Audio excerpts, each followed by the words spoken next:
SJ Gold and Diamonds പുതിയ എപ്പിസോഡിലേക്ക് സ്വാഗതം. നമ്മൾ ഇന്ന് പരിചയപ്പെടാൻ പോകുന്നത് 30 പവന്റെ സെറ്റാണ് പരിചയപ്പെടുന്നത്. ഇതിൽ നമ്മൾ 4 മാലകളാണ് ഉൾപ്പെടുത്തിയിരിക്കുന്നത്. നമുക്ക് മാലകൾ പരിചയപ്പെടാം. നമുക്കിതിൽ 4 മാലകളാണെന്ന് പറഞ്ഞല്ലോ. ആദ്യത്തെ മാല വരുന്നത് നമുക്ക് 20 ഗ്രാമിൻ്റെയാണ്, അതായത് 2.5 പവന്റെ മാലയാണ് വരുന്നത്. ഇതിൽ നമ്മൾ വരുന്നത് റെഡ് ഓക്സൈഡ് ചെയ്തിട്ടുള്ളതാണ്, ട്രഡീഷണൽ ടൈപ്പാണ് വരുന്നത്. അതിൻ്റെ തൊട്ട് താഴെ വരുന്നത് നമുക്ക് 16 ഗ്രാമിൻ്റെ, അതായത് 2 പവൻ്റെയാണ് വരുന്നത്. ഇത് നമുക്ക് അത്യാവശ്യം നമുക്ക് ഡെയിലി വെയർ ഒക്കെ പോലും ഉപയോഗിക്കാൻ പറ്റുന്നതാണ്. ഇതിൽ പേളും സ്റ്റോൺസ് ഒക്കെ വെച്ചിട്ടുള്ള ഒരു പുതിയ പാറ്റേൺ ആണ് വരുന്നത്. ഇതിൻ്റെ നടുക്ക് ചെറിയ സ്റ്റോൺസ് വെച്ചിട്ടുണ്ട്. ഇത് വരുന്നത് നമുക്ക് പോൾക്കി എന്ന് പറയും, അൺകട്ട് ഡയമണ്ട്സിൻ്റെ കാറ്റഗറിയിൽ വരുന്ന സ്റ്റോൺസ് വെച്ചിട്ടുള്ള നല്ലൊരു മാലയാണ് വരുന്നത്. അതിൻ്റെ തൊട്ട് താഴെ വരുന്നത് നമുക്ക് ആൻറ്റിക് ഡിസൈൻ ആണ് വരുന്നത്. ഇതിൽ പ്രത്യേകത വെച്ചാൽ നമ്മൾ ബ്ലാക്ക് ഓക്സൈഡ് ചെയ്തിട്ടുള്ള ടൈപ്പാണ് വരുന്നത്. ഇതിൽ ചെറിയ സ്റ്റോൺസും കാര്യങ്ങളൊക്കെ വെച്ചിട്ടുള്ളതാണ്. ഇത് നമുക്ക് വരുന്നത് 7 പവനാണ് വരുന്നത്, അതായത് 56 ഗ്രാമിൻ്റെ മാലയാണ് വരുന്നത്. അതിൻ്റെ തൊട്ട് താഴെ വരുന്നത് ഷോമാല. കല്യാണ പാർട്ടിക്ക് എപ്പോഴും നമുക്ക് താഴേക്ക് വരുമ്പോൾ മാല വരുന്നത് കുറച്ച് കാഴ്ചയുള്ളതാണ് വെക്കാറ്. ഇതിൽ നമുക്ക് ഒരു പ്രത്യേകത എന്ന് പറഞ്ഞാൽ എപ്പോഴും നമ്മൾ കല്യാണ പാർട്ടിക്ക് വെക്കുമ്പോൾ നമ്മൾ മാലകൾ സെലക്ട് ചെയ്യുമ്പോൾ താഴെ വരുന്ന മാലയ്ക്ക് ആയിരിക്കും ഏറ്റവും കൂടുതൽ വെയിറ്റ് ഉണ്ടാവും. പക്ഷെ നമുക്ക് ഇതിൽ താഴെ വരുന്ന മാല 4 പവനിലാണ് ചെയ്തേക്കുന്നത്. തൊട്ട് മുകളിൽ ആൻറ്റിക്കിൻ്റെ മാല ആയതുകൊണ്ടാണ് നമ്മളിത് 4 പവനിൽ കാഴ്ചയുള്ള ഒരു മാല നമ്മൾ ചെയ്തേക്കുന്നത്. അപ്പോൾ ഇത്രയാണ് നമുക്ക് മാലകൾ വരുന്നത്. ഇത് 4ഉം കൂടി നമുക്ക് വരുന്നത് 15.5 പവനാണ് വരുന്നത്. അതായത് നമ്മൾ 30 പവന്റെ പകുതിയോളം വെയിറ്റ് നമ്മൾ മാലകളിൽ തന്നെയാണ് ഉപയോഗിച്ചേക്കുന്നത്. നമുക്ക് ഇനി അടുത്ത് നമുക്ക് ഇതിൽ വരുന്ന കമ്മല് പരിചയപ്പെടാം. കമ്മല് നമുക്ക് ഇതിൻ്റെ മൊത്തം എല്ലാ സെറ്റിനും മാച്ച് ആവുന്ന രീതിയിലുള്ള ആൻറ്റിക് ഡിസൈനുള്ള ജിമിക്ക് തന്നെയാണ് ചെയ്തേക്കുന്നത്. ഇത് വരുന്നത് നമുക്ക് 3 പവനാണ് വരുന്നത്. ഇതിൽ ഒരു പ്രത്യേകത എന്ന് പറയാനുള്ളത് നമുക്ക് എന്താ വെച്ചാൽ ഇത് ഫുള്ള് നമ്മൾ ബ്ലാക്ക് ഓക്സൈഡ് ചെയ്തിട്ടുള്ളതാണ്. അതുകൊണ്ട് എന്താണെന്ന് വെച്ചാൽ നമുക്ക് ഈ ബാക്കി 3 സെറ്റ് ഇടുമ്പോഴും ഇതിൻ്റെ കൂടെ നമുക്ക് മാച്ചായിട്ട് അത്യാവശ്യം നമുക്ക് ഡെയിലി ഇടണമെങ്കിൽ ഇടാം. അതായത് പാർട്ടി വെയർ പോലെ നമുക്ക് ഉപയോഗിക്കാൻ പറ്റുന്ന ഒരു സ്റ്റഡാണ് ഇത് വരുന്നത്.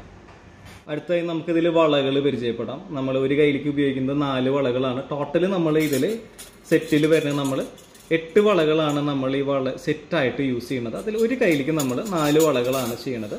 ഇതിൽ വരുന്നത് തെറ്റത്ത് വരുന്ന 2 വളകൾ 2 പവൻ വെച്ചിട്ടുള്ളതും നടുക്ക് വരുന്ന വള എന്ന് പറയുന്നത് നമുക്ക് 1.5 പവൻ വെച്ച് വരുന്ന വളകളാണ് ഇതിൽ വരുന്നത്.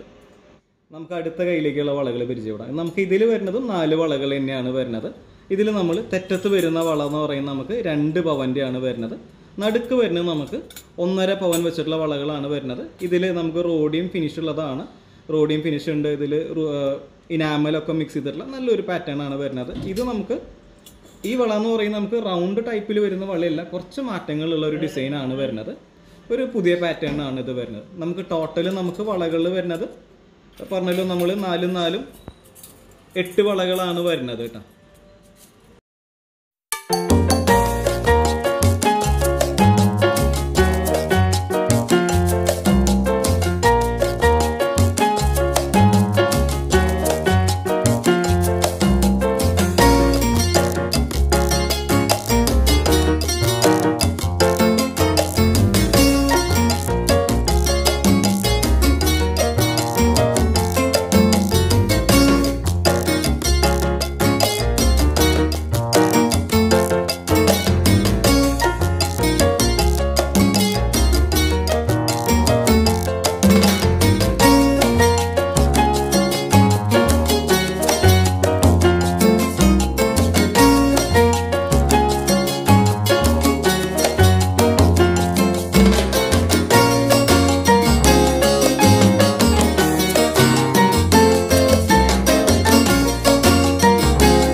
സുവർണശോഭയുടെ പൊൻപോരം SJ golden diamonds, SJ tower, പുത്തൻപള്ളിക്ക് പിൻവശം, തൃശൂർ.